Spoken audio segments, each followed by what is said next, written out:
Olá, boa noite a todos vocês. Estamos aqui hoje iniciando mais essa live com uma pessoa maravilhosa que tem uma história fantástica para compartilhar conosco nesta noite. Nós vamos receber na nossa live de hoje a Clay Castilhos Coelho. Para você que ainda não conhece, vou estar aqui passando um pouco da história da Clay, que daqui a pouquinho vai estar também respondendo aos nossos questionamentos e falando de toda essa sua trajetória de vida. Clay Castilhos Coelho é uma mulher feminista, farmacêutica bioquímica, sanitarista, casada, mãe de 3 filhas, professora aposentada da Universidade Federal de Santa Catarina. Nasceu em Santana do Livramento, na fronteira oeste do Rio Grande do Sul. Em 1945, final da Segunda Guerra Mundial. Foi adolescente e adulta jovem nos anos 60. Viveu as transições e avanços que esse período trouxe para ela. Foi cristã, para a época, no caso. Foi cristã, existencialista e comunista.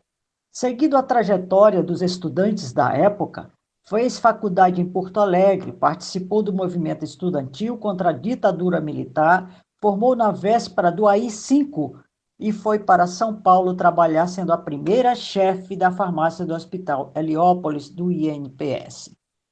Fez a especialização em saúde pública em 1972, onde conheceu Alcides Rabelo Coelho, com quem casou, e em seguida veio para Santa Catarina, com quem teve filhas, foi vereadora, farmacêutica, militante e dirigente partidária, mãe, esposa, dona de casa, de cachorros, gatos, discos, livros e, sobretudo, muitos e muitos papéis, documentos, recortes, textos e sonhos.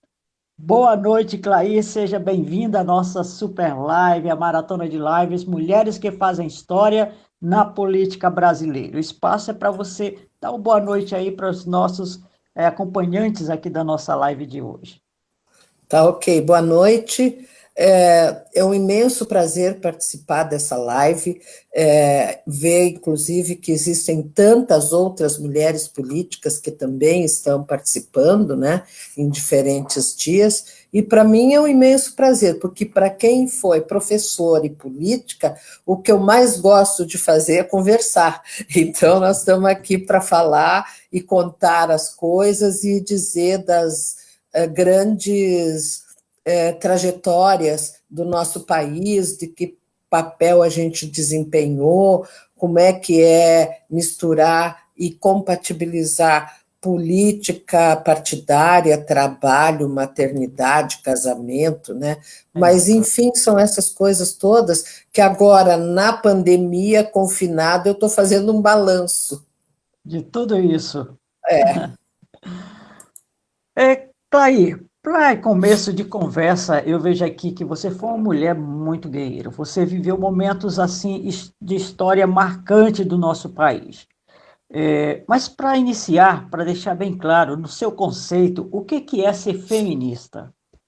Bom, feminista, eu aprendi a ser feminista na prática, e depois, então, quando eu aderi mesmo ao movimento, que eu me vi feminista, eu entendo que ser feminista é uma posição política, é aquela posição política de emancipação do feminino, são as lutas das mulheres pela libertação das mulheres, portanto, é uma luta política.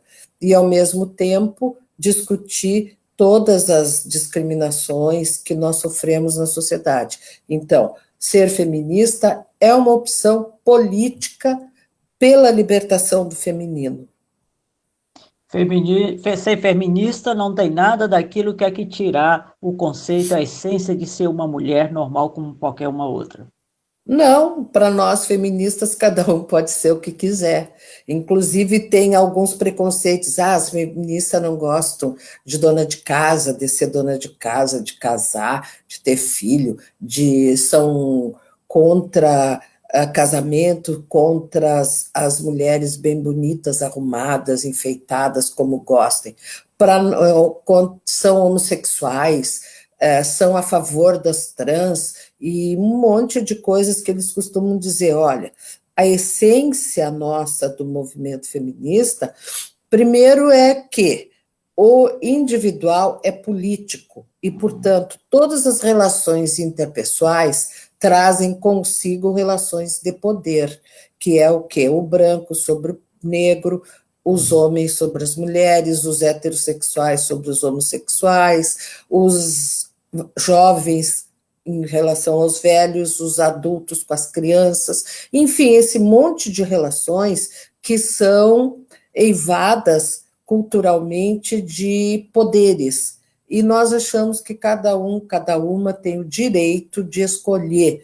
Então, se eu sou feminista, ou se eu não sou feminista, também é um direito meu, mas eu gosto de ser dona de casa, por exemplo, de cozinhar, fazer bolo, cuidar das crianças, é um direito que eu tenho. Agora, o que a gente critica é quando nós somos obrigadas culturalmente a ser mãe, a ser doméstica, a ser de casamento heterossexual monogâmico. Essas coisas é que a gente questiona. Se for do prazer de cada uma e da sua individualidade, tudo certo. Agora, se não for, aí a gente justamente luta pela emancipação, pela liberdade. Eu imagino, Clay, que viver, na época em que você viveu, em que formou-se as vésperas do AI-5, com certeza você viveu esse momento também aqui no nosso Brasil. Levantar a bandeira e dizer que é uma feminista e entrar e lutar, defender os direitos dos jovens naquela época, o que é que te marcou, que disse, olha, essa parte aqui me marcou bastante porque foi muito difícil lidar com essa situação. Bom, naquele momento, em 68, que foi quando teve o AI-5, e eu me formei um dia depois do AI-5, aliás. Bom, mas isso, para nós, naquele momento, pelo menos para mim, eu não identificava nada da necessidade de ter uma luta feminista naquele momento. Porque naquele momento histórico, para nós, o essencial era a luta contra a ditadura militar. Para nós interessava derrubar a ditadura militar e libertar o país para que nós tivéssemos novamente um regime democrático. Então, a partir daí, a gente lutava de todas as formas. Éramos homens, mulheres, jovens, velhos, enfim, aqueles que estavam dentro dessas bandeiras. Eu costumo dizer que eu comecei a sentir mesmo a questão do feminismo por volta de 78, mais ou menos, quando começou a ter mais repercussão as lutas das mulheres, por conta da ONU ter instituído o Ano Internacional da Mulher em 75, e depois a década da mulher até 85, e quando nós começamos também a verificar e entender a quantidade de discriminações, de repressões, de coisas que existiam contra nós mulheres nesse momento. Até então, eu era, na verdade, militante de esquerda, como sempre fui, e também do movimento sanitário, trabalhando na criação, implantação de uma nova lei sanitária que contemplaria no futuro, no caso 88, a formulação do que hoje é o Sistema Único de Saúde, o SUS. Mas teve momentos em que esse movimento sanitário se relacionou com o movimento feminista. E daí também eu comecei a ver a importância do movimento de mulheres, inclusive na questão da saúde, na questão dos direitos básicos elementares que nós não tínhamos, da luta contra o machismo, né? E foi daí que eu comecei a me identificar como feminista, tanto que na minha primeira campanha de vereadora, quando eu saí candidata em 82, eu já tinha 3 propostas básicas, que era a luta contra a ditadura, era geral, e no específico 3 coisas, era o movimento feminista, o de mulheres negras e o movimento ecológico e o da saúde, o melhor 4, né?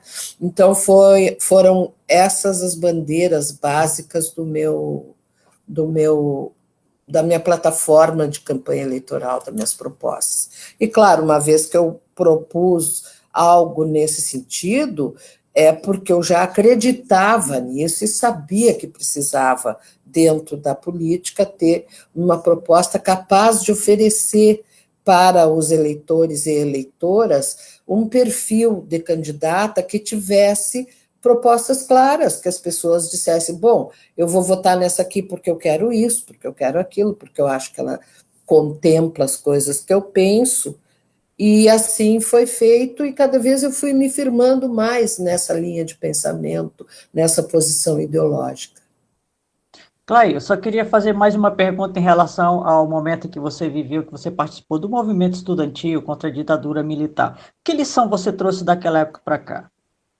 Bom, o que eu trouxe daquela época para cá é que, na verdade, quando eu era jovem, né, nós tínhamos grandes projetos políticos, grandes sonhos, muitas propostas de mudança do país. E isso, eu acho que o que veio dessa época foi que formou em mim, e acredito que nos companheiros que também participavam dessas lutas, toda uma maneira de comportamento, de pensar, de ética, de seriedade no trabalho político, de tentar avançar cada vez mais nas propostas do nosso país, para que a gente tivesse sempre dando um passo à frente, porque aquela sociedade que nós vivíamos e esse modelo político que a gente vive, que na verdade nós estamos dentro do modo de produção capitalista, e nessa época nós aprendemos a entender e a ver como que se dá também dentro desse plano político institucional a questão da luta de classes, e foi por aí que eu encaminhei a minha vida. Ok. Clay, só um segundo para eu dar uma boa noite para o pessoal que está chegando aqui na nossa live. Temos a Mara Elson, o Taron Luiz Carlos Amorim, grande escritor. Um grande abraço para o Luiz Carlos Amorim. A Mariane Cristina Tilma, ela diz boa noite, Clay Castilhos. Boa noite. Hoje, com certeza, teremos uma aula de política. Sem dúvida. A Jacira diz boa noite. É a Jacira lá de Tubarão. Boa noite, gente. A Ana Tavares também aqui. A Elaine Otto. Boa noite, Clay. Boa noite, Sandy. Maraelson, boa noite. A Simone Souza também, que já está aqui conosco, entrando na nossa live agora. Clay, vamos falar um pouco da sua candidatura a vereadora a partir do momento que você tomou essa decisão. Foi difícil tomar a decisão na década de 80, como foi em 82 que você candidatou, e dizer, olha, eu vou para a política e vou ser candidata a vereadora? Não, quando vim para Florianópolis, que eu morava em São Paulo, daí Sim. casei e nós fomos morar em Criciúma. De Criciúma nós viemos para Florianópolis. E eu fiz concurso para a universidade e comecei a lecionar. Bom, aí teve um grupo de alunas e alunos, principalmente algumas alunas, que sentiram que tanto eu como meu marido, nós éramos os dois professores de lá do Departamento de Saúde Pública, que a gente tinha um discurso assim, mesmo de aula, mais diferenciado, mais avançado, e vieram nos convidar, partindo disso aí, se a gente não queria se filiar no MDB, que estava passando para a CPMDB, para fortalecer as eleições gerais de 1982. E daí nós entramos, nos filiamos no PMDB, continuamos a militar dentro do partido, E chegou um dado momento que tínhamos que registrar candidaturas porque iria ter as eleições. Aí o pessoal chegou para mim e para o Alcides numa reunião de diretório e disseram assim: olha, nós estamos precisando de pessoal da universidade, que seja da área da saúde, que tenha bastante vinculação com a juventude, porque temos que deixar a chapa de vereadores bem diversificada. Daí, claro, que os membros do diretório se viraram para quem? Para o meu marido, e disseram: ó, Alcides, tu não quer ser candidato? Daí ele surpreendeu, porque ele disse: não, eu não quero, eu não dou para política eleitoral, essas coisas. Quem gosta de política lá em casa é a Caia, que era o meu apelido, né? Aí, claro que eu imediatamente aceitei, porque eu estava louca para ser candidata, eu achava que ia ser uma coisa muito interessante, diferente de tudo que eu tinha vivido, e com uma possibilidade remota, na época, de me eleger, e daí conseguir fazer um pouco das coisas que eu sempre propunha, já num outro momento, num outro espaço, que seria um espaço institucional do legislativo do município. Então, foi tranquilo, o pessoal aí disse: bom, Alcides não quer, vai a Clair, tá, e aí eu fui e montei a minha campanha eleitoral, todo o comitê eleitoral, com uma quantidade de quase 100 pessoas na volta, de várias tendências, e isso foi a coisa mais interessante da minha campanha e do meu primeiro mandato, e que eu sempre refiro quando eu falo sobre isso, foi a diversidade do comitê eleitoral. Nós tínhamos mulheres feministas, professores da universidade, meus colegas servidores públicos do INPS, pessoal da comida natural, acupuntura, fitoterapia, movimento negro, dois tipos de comunistas, tanto os prestistas como o PCdoB, e mais uma gama muito grande também de vizinhos, de pessoas do próprio partido que não compunham esse espectro, mas que resolveram apoiar. Então, foi uma construção muito interessante, heterogênea, diversificada, com muitas propostas, até que nós levamos uns 2 meses para construir a proposta mesmo eleitoral que eu iria levar. Você foi a primeira mulher vereadora por Santa Catarina, Cláudia? Não, de Florianópolis. A primeira mulher eleita, né, como titular efetiva, certo.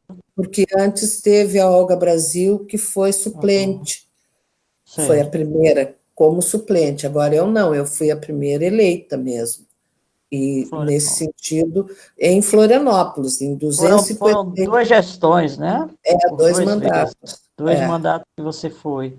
E aí você desistiu da política, Clay? Não, eu nunca desisti da política, estou até hoje. O povo que me desistiu do mandato. Mas participar da política você continua firme. Claro. Porque política, na verdade, é uma coisa que a gente vivencia no dia a dia, né?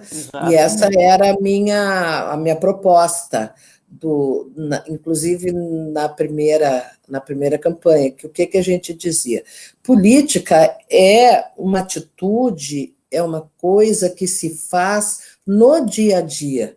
Então, quando eu vou na feira e vejo as coisas caras, quando aumenta o preço do pão, da gasolina, e a gente não reclama, não se organiza para mudar situações assim, a gente está fazendo política também, porque é uma atitude de subserviência, de indiferença com as coisas que estão acontecendo. Então, eu sempre questiono 2 coisas que eu acho que a gente tem que deixar claro. Primeiro, as pessoas dizem: eu não faço política, não gosto de política. Isso é um ato político. Nós não conseguiríamos viver sem estar no processo político. A outra coisa é a política partidária, se eu pertenço a algum partido, porque eu acredito numa determinada linha de pensamento, uma determinada linha política, eu me ligo àquele partido, né? E isso é que é a riqueza dos partidos políticos, porque teoricamente deveria ser aqueles que pensam de um determinado jeito, se alinham, se agrupam dentro de um partido, né? Tanto que o nome é partido, né? Porque se todo mundo fosse igual, era inteiro. Né? Aí, aí a gente fala, eu, por exemplo, seria do inteiro do B, será? Não, né? Então, eu acho que isso é legal. E, claro, no processo político, a gente aprende o quê? A negociar, articular, montar propostas conjuntas, trabalhar em cima de diferentes aspectos da nossa sociedade que precisam ser trabalhados politicamente. A outra coisa que eu ia dizer que também me irrita um pouco é quando as pessoas, principalmente as mulheres, vêm com uma conversa assim: ah, eu sou feminina, não sou feminista. Isso é uma asneira. Por quê? Porque feminina é uma definição de gênero. Nem é a gente até que determina, né? Porque quem determina o gênero é o esperma masculino. Então, feminino é feminino. Agora, feminista não. Feminista é a opção política de libertação do feminino. Então, eu gosto muito de frisar que tem essas diferenças, porque o pessoal anda muito com esse papo: eu sou feminina. Se tu é feminista, diz, fulana é feminazi. Feminazi nada, não existe isso, tá? Então, essas coisas. Caio, eu imagino que se tornar uma militante do movimento feminista, você teve muitas barreiras para vencer, né? Porque tanto Sim. não só do lado machista, mas também como até do próprio lado feminino, né? De algumas mulheres. Sim, tinha aquelas coisas de... quando eu me elegi vereadora, por exemplo, a primeira coisa que os eleitores ou as pessoas que não me conheciam ou do meio político, foi uma surpresa geral achar, quando viram que eu era casada, que tinha 3 filhos, né? Porque no conceito deles, uma mulher assim não era para estar na política, não é? Era, no mínimo, cumprir a minha função profissional, tipo, você professora, farmacêutica, tudo bem, vou criar minhas filhas, beleza. Agora, se meter na política, não, porque na ótica desse pessoal, política era coisa para homem. Tanto que quando eu me elegi só tinha eu de vereadora, eram 21 vereadores e eu a única mulher. Eu não cheguei a sentir, assim, na Câmara, quando eu entrei, uma espécie de discriminação, não, uma coisa não foi aparente, pelo menos. Era mais uma surpresa. Como é que veio aparecer essa mulher aqui dentro? E ainda entrei com fama de briguenta, comunista, feminista, cheia de encrencas, porque a minha campanha foi muito ativa, muito de rua, muito de enfrentamentos, né? Sim. E eles ficaram assim meio surpresos: como? Mas ela entrou aqui, essa feminista, comunista, sei lá, briguenta, no mínimo sapata, né? Eles imaginavam Rotulam como de fazer tudo, né? de tudo, de tudo. E eu comecei tem uma coisa interessantíssima, porque eu comecei a participar da Câmara.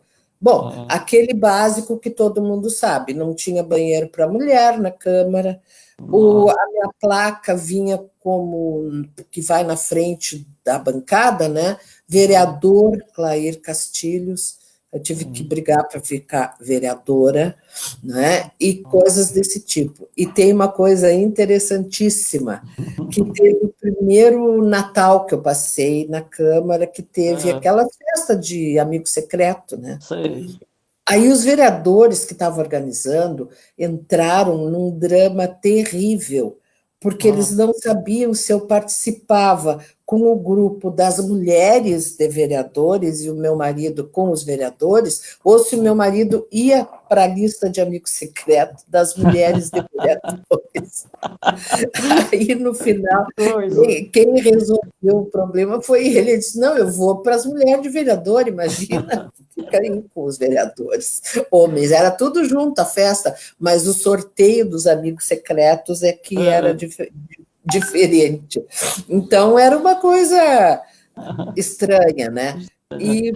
Mas agora, eles faziam assim, não levavam muito a sério as coisas que, quando eu começava a falar. E aí tem um negócio interessante, que é aquela discriminação sutil que a gente não percebe. Eis que, de repente, eu fico como uma pessoa especializada na questão da mulher. Isso eu até quero deixar bem claro, alertar as companheiras que estão aqui, porque quando a gente entra na Câmara Municipal ou na Assembleia, ou seja lá o que for, e tu é caracterizada, né, uma mulher feminista e tal, ela entende de mulher, então tudo que era entrevistas, participação de rádio, televisão, se fosse da questão da mulher, eu era chamada.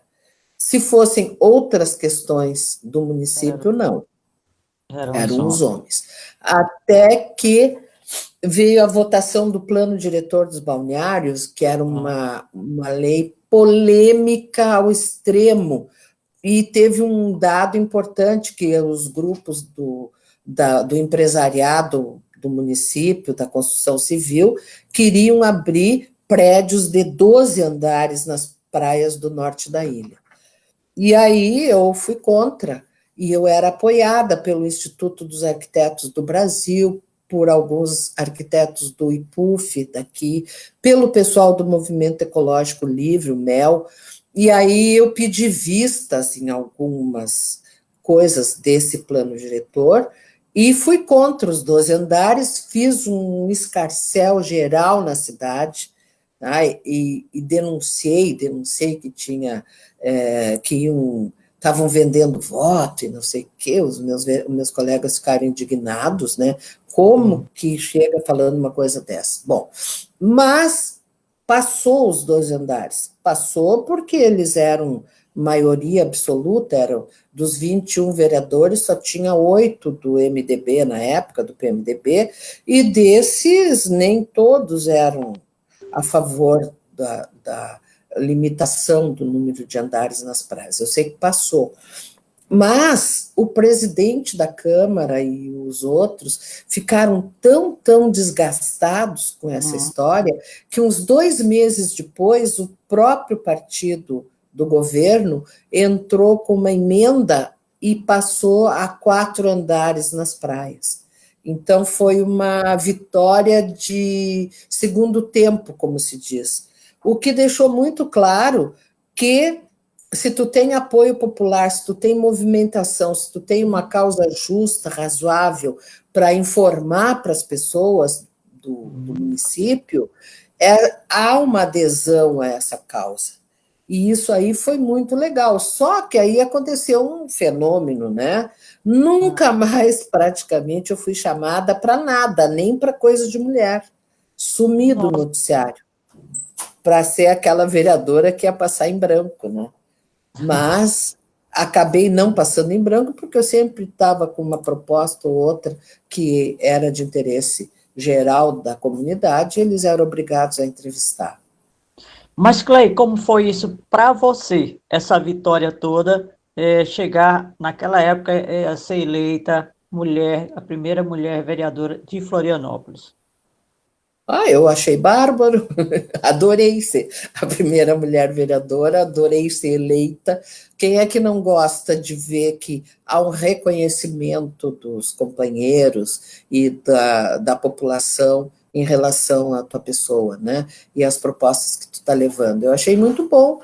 Claro que eu cheguei meio assustada, eu não sabia direito o que era como funcionar dentro de uma Câmara Municipal, qual é o papel de um vereador, porque os partidos não orientavam nada disso, tu partia para eleição com a cara e com a coragem e com as tuas condições pessoais ou de amizades e grupos sociais que tu participasse, e era isso, mas não tinha a formação política de dizer, olha, vamos formar aqui a chapa de vereadores, vamos orientá-los. Né? O que é um vereador, o que é uma Câmara Municipal, o que significa um plano diretor, quais são os mecanismos de votação.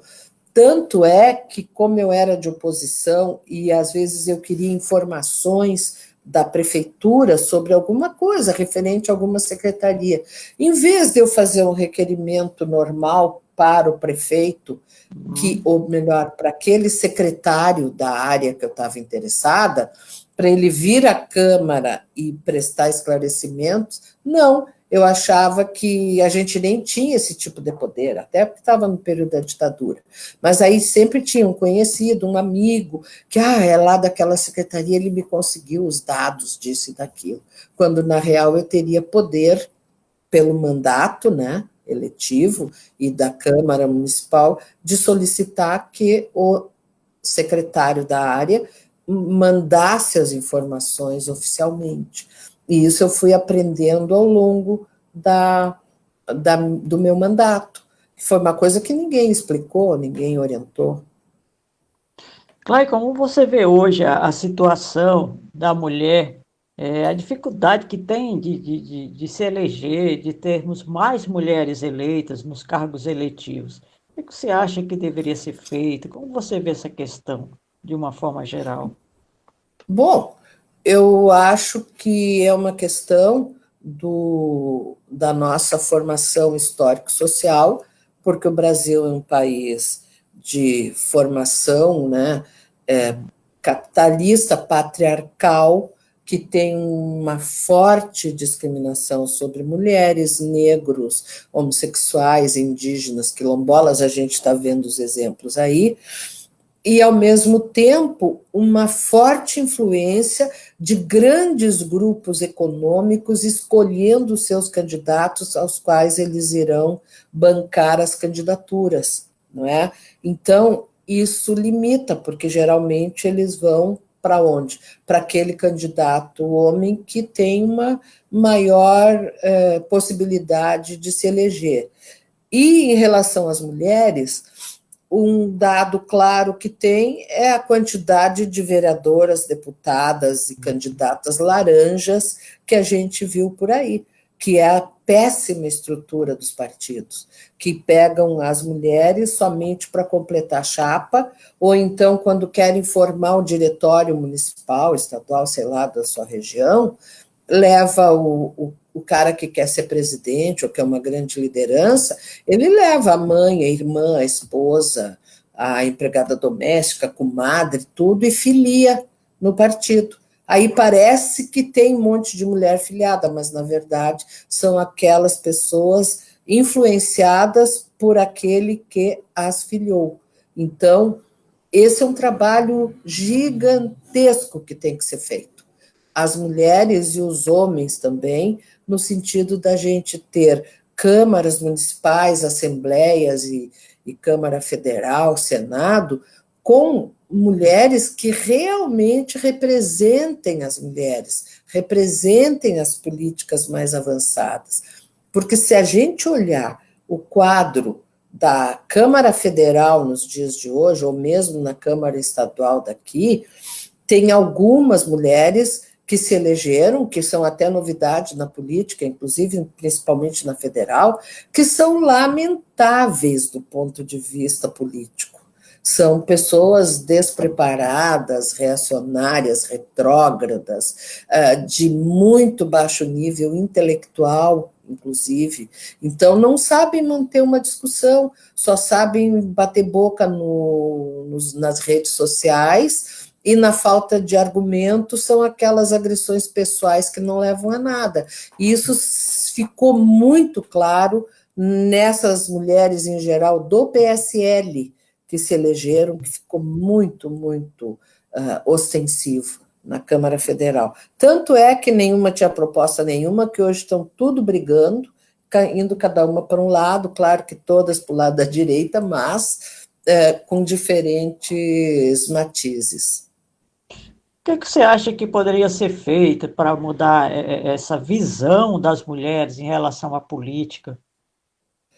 Bom, isso é um processo histórico longo, né? Já mudou muito.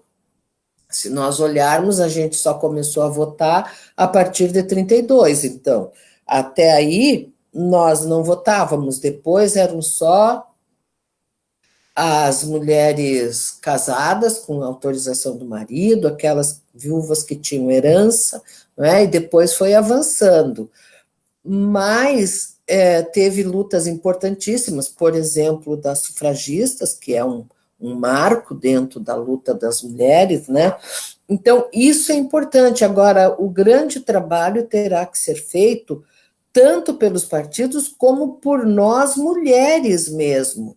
Nós precisamos superar essa discriminação, esse modelo patriarcal e capitalista com lutas objetivas, concretas, com propostas, mas, acima de tudo, a gente precisa ler, estudar, debater, levar as questões para discutir nos seus grupos, para poder formular uma proposta mais abrangente, mais real. E, acima de tudo, o contato diário, cotidiano, com a comunidade, com teus vizinhos, com o teu local de trabalho, com os teus amigos, com as pessoas, aonde surgirem conversas desse tipo, a gente está preparada para dar opinião e para indicar o que vai fazer ou não.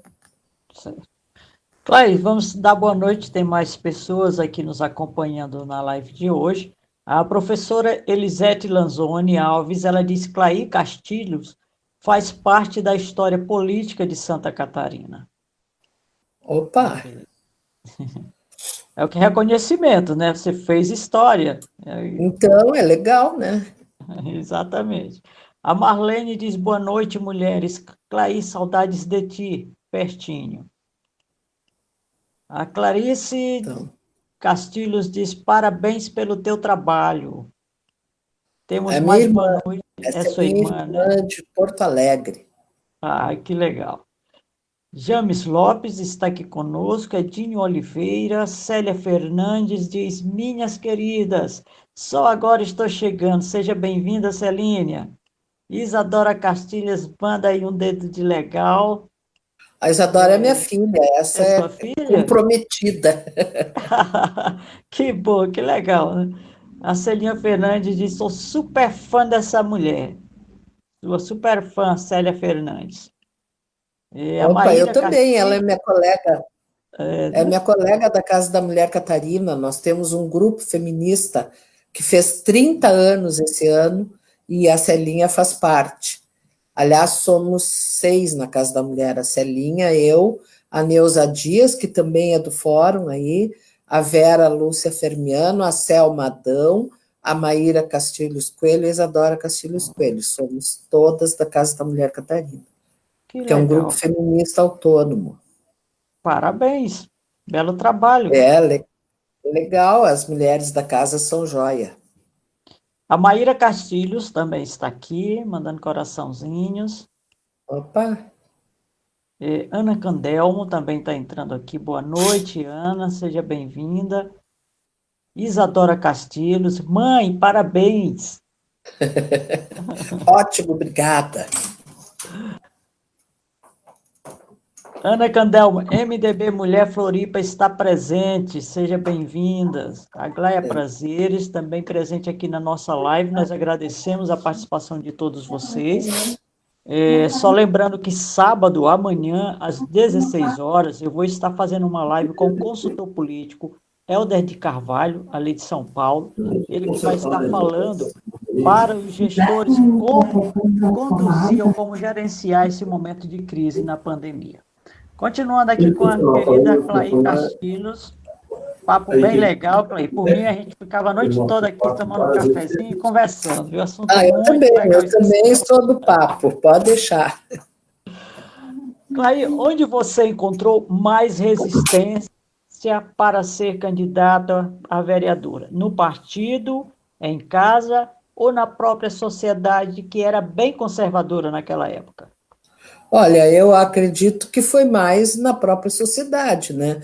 Porque na minha família foi super bem aceito, todo mundo queria, gostavam e tal. No trabalho teve bastante apoio, inclusive. Eu sempre digo para as pessoas que vêm falar comigo: como é que a gente vai organizar uma candidatura? Será que eu saio? Eu digo: olha, primeira coisa tem que ver se tu tem apoio na tua casa, dos teus vizinhos e dos teus colegas de trabalho. Isso aí já é um apoio que a partir daí tu avança. E dentro do partido, naturalmente, né?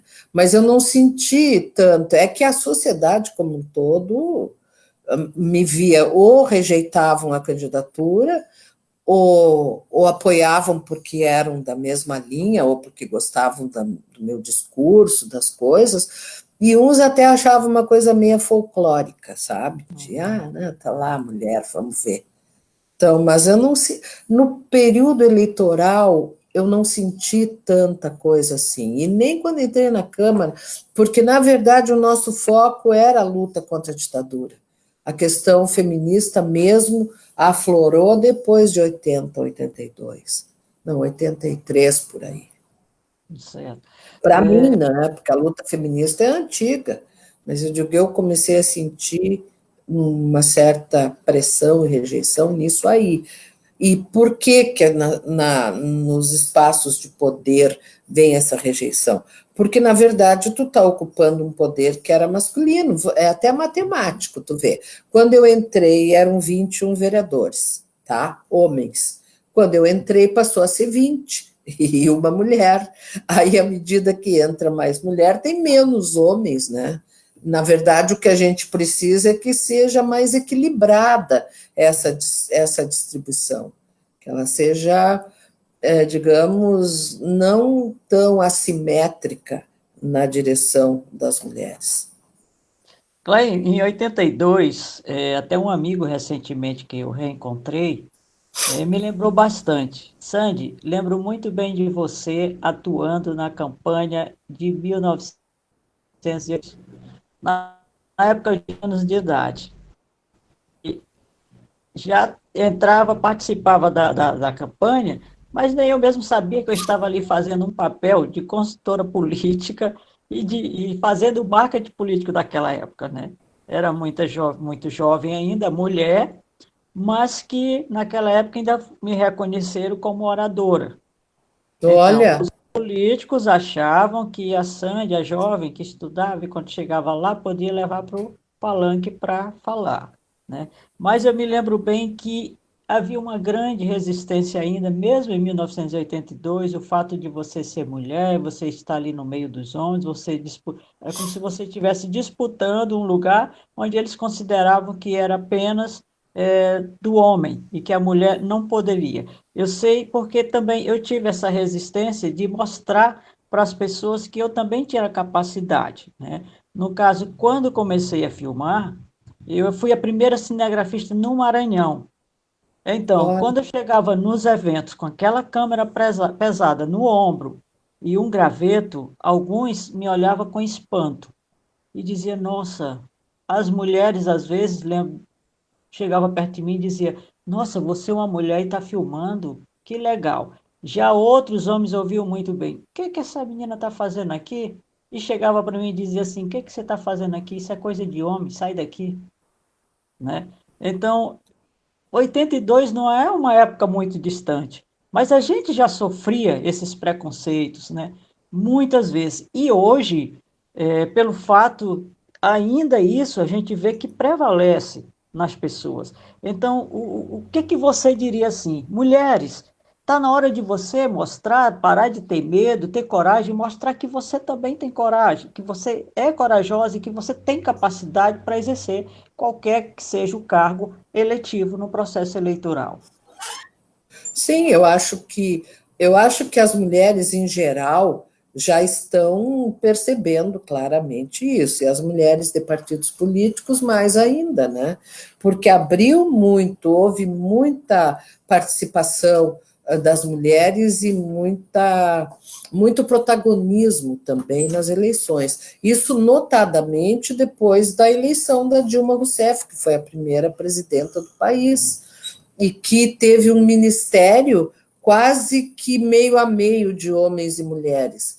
E aí, depois do golpe de 2016, do retrocesso brutal que teve no país do ponto de vista político, hoje é cada vez mais difícil não só nós, mulheres, participarmos, mas os movimentos populares, os grupos de movimento de trabalhadores sem terra, trabalhadores urbanos, os representantes das populações indígenas, negros, quilombolas. Por quê? Porque hoje assumiu o poder no país um grupo de homens brancos de meia idade ou velhos, ricos, representando super oligarquias nesse país, além dos contraventores e milicianos, que são a grande novidade no governo agora, a gente ter governo de milicianos. Isso aí é inacreditável, e é um desacerto, um retrocesso inaceitável. A gente tem que começar a pensar, não, começar a agir, talvez de forma mais intensa, para superar esse momento trágico que está passando o nosso país. Certo.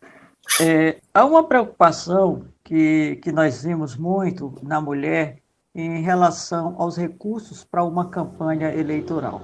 Naquela época, você pode falar um pouquinho como era feito esse financiamento das campanhas eleitorais? Bom, não tinha nada, eu não recebi nada do partido nunca. A gente tinha os dinheiros nossos dos salários, que pegava uma parte e jogava na campanha, contribuição dos amigos, rifas, apoios de alguns companheiros, eventos, né, que ia arrecadando. Nós fizemos festa popular aqui na minha rua, tipo uma quermesse com um bando de barraquinhas e coisinhas. Uma vez rifamos um porco para arranjar dinheiro, um porco assado, foi o maior sucesso, deu uma super grana, porque a gente passeava com aquele porco assado na convenção do partido, que era rifa, todo mundo queria comprar, lógico, todo mundo morto de fome vindo do interior, de todo lado, para a convenção do partido, milhares de pessoas no estádio, e o meu comitê mostrando a rifa do porco. Então conseguimos muita grana com o porco, era 1 pila o número. Um cruzeiro na época, sei lá, cruzado, era bem baratinho. Todo mundo comprou, então foi uma fonte boa de renda. E de divulgação do nome também. Até eu sempre conto que é uma coisa muito interessante. Rifamos porco no meio da convenção, tá? Correu o número. E aí ganhou uma companheira do comitê que era vegetariana. aí nós pegamos o porco, claro, né? Cortamos todo e distribuímos para o povo que estava lá. Foi um sucesso, a ponto que passou um daqueles velhos bem antigos do interior, olhou assim para mim e disse assim: olha, acho que eu vou votar na mulher do porco. Ganhou um voto aí. Ganhei um voto ali na melhor, no lanche para o povo. Eu acho que era bem mais descontraído, né, fazer campanha naquela época. Era muito melhor, né? Apesar do horror que era a ditadura militar, era mais divertido fazer campanha. Não sei se porque a gente era mais jovem e estava com muita criatividade, com muita coisa para fazer, para dizer, que eu tinha maior satisfação de sair, de falar nas bocas de rua, de ir para as feiras, fazer discurso com megafone, de fazer visita de casa em casa, né? Era outro modelo de política e não saía tão caro, tanto que eu me elegi. E um detalhe, Clay, parece que as pessoas que apoiavam o candidato, os eleitores, eles eram mais fiéis, né? Eles diziam: olha, eu quero essa pessoa aqui, fosse aquela conquista do candidato com o eleitor, né? E ele vestia a camisa e ia para ajudar, né? Ao Ah, invés sim. de explorar o candidato, ele Não, até entrava na luta porque para o ajudar, né? comitê era todo voluntário, não tinha ninguém pago. Sim, Hoje os exatamente. comitês saem caríssimos, as campanhas eleitorais. Não tinha televisão também, então não pagava programa de TV. Nada. Clay, eu soube que muitas das reuniões de movimentos negros, como outros, aconteciam dentro do seu próprio gabinete na Câmara quando você era vereadora. Por que que as reuniões aconteciam lá? Não tinha local? Conta isso para nós. Não, era porque a gente abriu espaço para o movimento de mulheres negras e eu conhecia várias, tinha muitas que me apoiaram na eleição, e uma das minhas propostas era em relação às mulheres negras, tanto que a minha assessora na Câmara, que era a Vera Lúcia Fermiano, e a primeira assessora, que era a Marilene Brandalize, a Branda, a Vera é uma mulher negra, e a Branda era muito envolvida com o movimento de mulheres negras, e eu também, eu já tinha, por, por uma questão não só política, mas por achar absolutamente horrível a discriminação desse tipo, então a gente abriu o gabinete, como a gente tinha contatos com as mulheres e não tinha local de reunião, nada, eu oferecia a, o meu gabinete e o pessoal se reunia lá. E parece que alguns grupos, aí, um ou dois grupos de mulheres negras, primeiros que tiveram por aqui, praticamente se formaram lá no meu gabinete. E foi bárbaro, eu me sentia perfeitamente contemplada, achando até que era uma atitude útil minha como vereadora de abrir para a participação. Que bom. A Vera, que foi a minha assessora, foi a primeira mulher negra assessora na Câmara de vereadora. Então Então, você chegou no momento certo e você abriu espaços assim para tantas pessoas que não tinham, né? Porque os sim, movimentos tinham espaço, você apoiava todos assim sem distinção. Isso era muito, foi muito legal da sua parte, né? Que você é, começou a abrir um caminho, né, para essa liberdade das pessoas, para a verdadeira democracia, eu diria assim. exatamente, dar o exemplo, né? Que não era Exato. só uma questão de dar um exemplo, é porque eu acredito nessa diversidade, nessa luta contra a iniquidade, enfim, todas essas questões. E seu exemplo veio com a sua atitude, né? Que foi o mais real possível É, que as pessoas possam acreditar. Claro, e tem mais exatamente. pessoas. A Fabi Bila está aqui na nossa live e diz: excelente live, tia Clay. Quem é que tá? Fabi Bila. Ah, tá. Um abração aí, Fábio. Lia Liz, boa noite. A minha Liz, amigona minha também, Né? Dando boa funcionária noite aqui. municipal. A Ana Candelma diz: mulheres que abriram caminhos. Verdade. Anderlize está na Grandes Mulheres, Anderlize Abreu. A Célia Fernandes, A minha essa chefa é a chefe. presidenta do partido. Nossa, que legal, tá aqui, grandes mulheres. Obrigado, Anderlize. A Célia Fernandes de Sandy Moraes, parabéns mais uma vez pela condução de mais esta live. Celinha, eu não, acho que eu não vou mais parar, sabe? Porque eu me encontrei também, eu gosto de entrevistar, gosto de perguntar. Ali. Grande Clair, diz Anderlize, bem lembrado, Clair. A Maíra Castilho está aqui também, A minha filha, outra. a filha, né? Professora Elisete Lanzoni, excelente a live de hoje. A Elaine Otto diz: Clair, este atual regramento das eleições democráticas democratiza o processo eleitoral? Ela está fazendo uma pergunta, Clair. Este atual regramento das eleições democratiza o processo eleitoral? Olha, eu acho que primeiro, todo o processo eleitoral por si só é completamente válido e importante. Agora, esse atual, o formato dele foi todo feito, se eu não me engano, na Câmara Federal, na gestão do Eduardo Cunha, e veio com toda uma formatação para incluir a cláusula de barreira, para dificultar a vida dos partidos pequenos, principalmente os partidos de esquerda, veio com proibições de coligações nas chapas de vereadores nos municípios, veio com financiamento eleitoral, essa aí, que precisa ser visto, porque ele fica o dinheiro, me parece, com a direção geral do partido, que vai distribuindo para as coisas, e também muita restrição para fazer propaganda. Eu acho que isso tira um pouco a coisa democrática, sabe? É muito limitada a possibilidade de fazermos propagandas.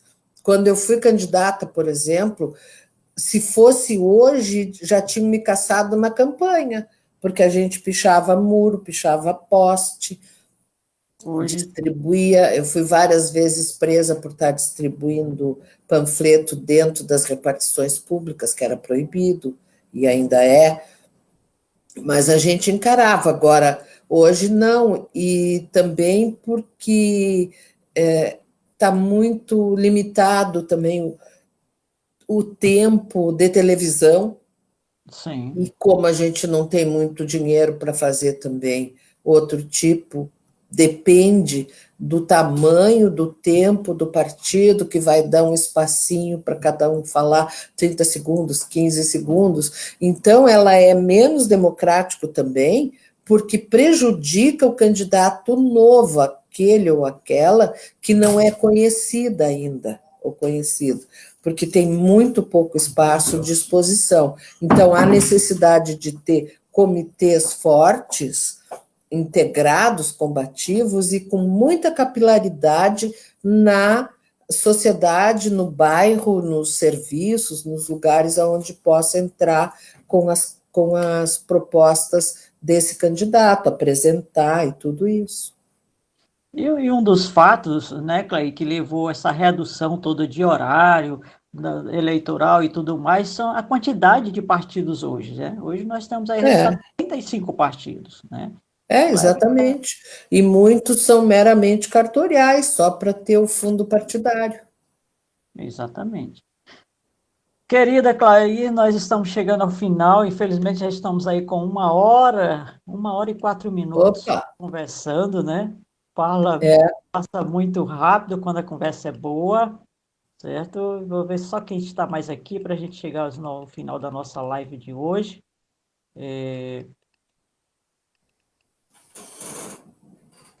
Carmecela também entrou, está aqui conosco. A Marlene diz: Clay, me representa sempre. Sua história de lutas, de coragem, de enfrentamentos na profissão e como feminista é patrimônio das lutas políticas deste Estado e do Brasil. opa, legal, obrigada. Fátima Barreto diz: salve, Clay. Anderlise Abreu de Sandy Moraes, você é excelente. Parabéns pela condução da live. Muito grata a você, Anderlise. Fátima Barreto, salve, Sandy. Salve. A Isadora Castilhos, beijos, mãe.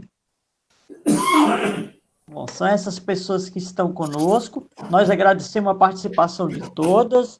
E, Clay, finalizando o nosso bate-papo, depois eu quero só conversar com você, que eu quero saber algumas coisinhas pessoais suas. Nós estamos curiosos assim para conhecer também o outro lado da Clay. Qual sua dica ou sugestão para as mulheres que vão concorrer às eleições deste ano? Já que estamos vivendo essa pandemia, esse momento difícil, e ainda vai se ter uma eleição em 2020. Bom, a primeira coisa é formar o seu grupo de apoio e construir propostas concretas voltadas para o conjunto da sociedade, principalmente para aqueles mais oprimidos, para as pessoas mais negligenciadas em relação às políticas públicas, para que a gente consiga avançar. E eu acho que isso é bom. Por exemplo, as políticas de saúde, de educação, de segurança, de meio ambiente, mas ter a proposta clara para poder falar para o povo o que, que tem para dizer, que tem alguma coisa para comunicar. Certo. Aí eu quero agradecer em nome do Fórum Suprapartidário de Mulheres de Santa Catarina, em nome do meu canal, que é o Tabuleiro do Voto. Fazemos esse trabalho em parceria para que a gente possa estar levando essa oportunidade, essas histórias maravilhosas, como incentivo, como motivação para muitas mulheres que ainda têm aquela indecisão de se vai para a política ou se não vai, se é importante ou não. Eu quero agradecer por você ter aceitado o nosso convite, por estar aqui conosco. Beijo para ele. E antes de encerrar, eu quero aqui um rápido ping-pong com você. Eu queria que você Antes falasse... de qualquer coisa, eu quero mandar um beijo para o meu neto, para o Arthur, Opa! que também acompanha e adora conversar sobre política, embora tenha só 7 anos. Olha, isso pode ser um grande político no futuro, com Eu certeza. acho que sim. Seguiu o exemplo da avó, então. Clay, lazer para você. Um lazer. Lazer, para mim, é viagem, teatro, cinema, música. Uma leitura. Eu estou lendo atualmente 2 livros. Um da Eliane Brum, que se chama Brasil Construtor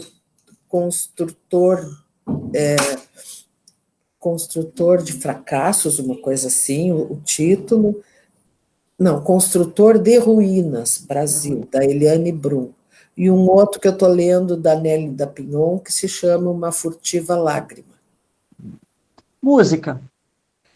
Música, eu gosto da música popular brasileira, MPB, todos esses grandes nossos, que aliás a trilha sonora da minha geração é invejável, né?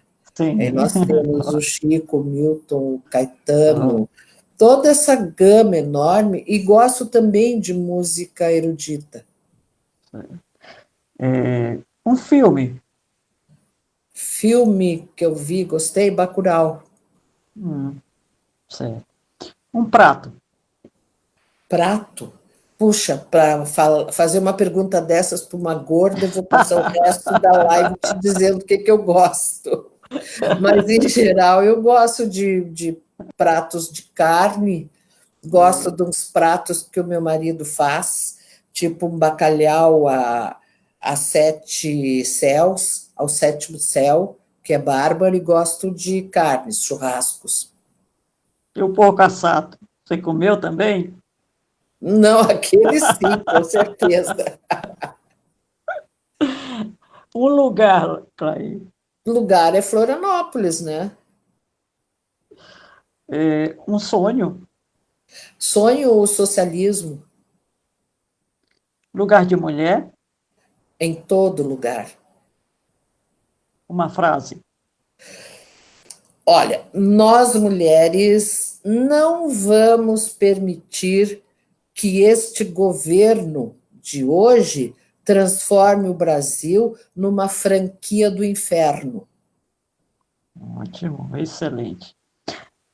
Clay, querida, o espaço é todo seu para que você faça suas considerações finais da nossa entrevista de hoje. Fique à vontade. Bom, então eu gostaria de agradecer o convite, de te parabenizar pela maneira como tu conduziste a entrevista, foi super legal, eu fiquei bem à vontade. Dizer que para mim é uma enorme satisfação, porque eu já estou com 74 anos, e se tu consegue repassar para os outros, fazer essa transmissão geracional da tua experiência, dos teus pensamentos, das tuas práticas, a gente acaba contribuindo para melhorar, para avançar a qualidade das coisas, né? Então é isso, dizer que eu gosto imensamente de fazer política, amo morar aqui em Florianópolis, o meu lugar melhor do mundo é aqui na minha casa, tanto que até o confinamento não está pesando tanto, porque estamos eu, meu marido, a minha filha, e acho que nós vamos sair dessa, E a outra coisa para deixar de recado é que ontem o governo acabou de demitir do Ministério da Saúde, da área técnica da saúde da mulher. Hoje, nós mulheres não temos ninguém como referência no Ministério da Saúde, por conta de uma nota técnica que orientava as mulheres gestantes em situação de risco e em relação ao aborto previsto em lei.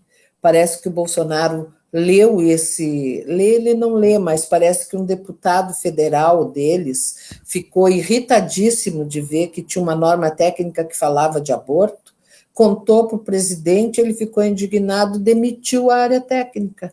Então, hoje, o Ministério da Saúde virou um condomínio de barata tonta, fardada, que não sabe o que fazem lá dentro. Então, é isso que eu queria dizer. Agora, nós não vamos desistir, nós estamos na luta, e nós, mulheres, não vamos deixar barato essa coisa dessa perseguição, dessa misoginia, desse preconceito que cada vez eles tentam acentuar contra nós. É isso. Um grande abraço, estamos na luta, né? E como diz lá na minha terra, temos que temos e dele que dele. Exatamente. Só uma boa noite aqui para a Nívia Arraes. Sucesso, prima. Ótima live. Obrigada, prima. Essa é minha prima lá do Maranhão, presente aqui também. A Maíra Castilho já pediu o beijo para o seu neto, já foi dado, né? O Tutu. A Fátima Barreto. Estou lendo também. A Fustiva Lágrima. Jefferson, Fátima, Suzy. Bom. Pessoal, muito obrigada pela participação de vocês na nossa live. Quero agradecer e convidá-los também para amanhã às 16 horas, neste mesmo portal, aqui na página Tabuleiro do Voto. Eu vou estar conversando com o consultor político Helder de Carvalho, que vai estar falando aí como gerenciar a crise durante a pandemia. Então, você que é gestor, você que está vivendo esse momento difícil no nosso país, está convidado para acompanhar nossa live de amanhã, neste sábado, às 16 horas. Que Deus abençoe a todos. Até a próxima semana vai ter mais. Nós vamos continuar com a nossa maratona de lives de mulheres que fazem história na política brasileira, e muitas outras convidadas especiais vão estar aqui conversando comigo e com vocês que vão estar nos acompanhando. Boa noite a todos, muito obrigado e até amanhã. E depois, a partir de segunda, às 8 da noite aqui também.